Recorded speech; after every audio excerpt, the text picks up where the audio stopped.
शंकर जी पार्वती जी से क्या कह रहे हैं, सुनिए ध्यान लगा के। बहुत सुंदर होली गाना है। फागुन में नैहर जानी जइया, गौरा मन हमरो बात।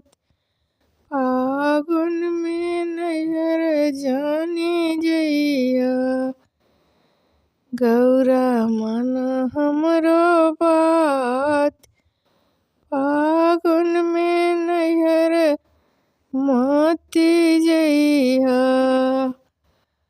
गौरा मन हमरो बात। गौरा मन हमरो बात। फागुन में नैहर मोती जइहा, गौरा मन हमरो बात। फागुन में नैहर मोती जइहा, तुहरा के अपना के लइबो गौरा, भंगिया धतुरवा। अपना के लाइबी गौरा, भंगिया धतुरवा। भंगिया धतुरवा हो, भंगिया धतुरवा। अरे तुहरा के पूड़ी पकवान, ओ तुहरा के पुआ पकवान। फागुन में नैहर मोती जइहा, गौरा मन हमरो बात। फागुन में नैहर मोती जइहा, गौरा मन हमरो बात।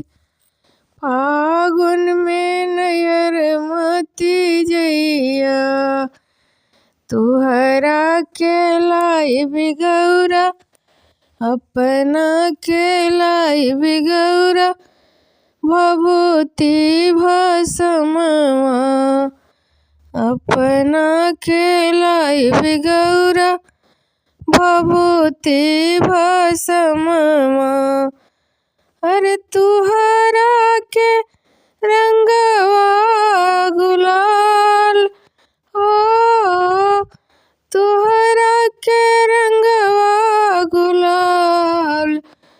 फागुन में नैहर मोती जइहा, गौरा मन हमरो बात। फागुन में नैहर मोती जइहा, गौरा मन हमरो बात। फागुन में नैहर मोती जइहा,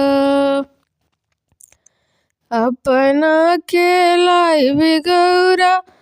मेरी गा के छलवा, मेरी गा के छलवा हो, मेरी गा के छलवा। अपना के लाइबी गौरा, मेरी गा के छलवा। मेरी गा के छलवा हो, मेरी गा के छलवा। तुहरा के साड़ी बूटेदार, हो तुहरा के साड़ी बूटेदार।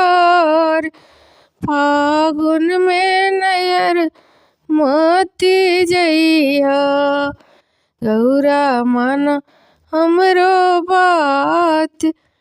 फागुन में नैहर मोती जइहा, गौरा मन हमरो बात। गौरा मन हमरो बात।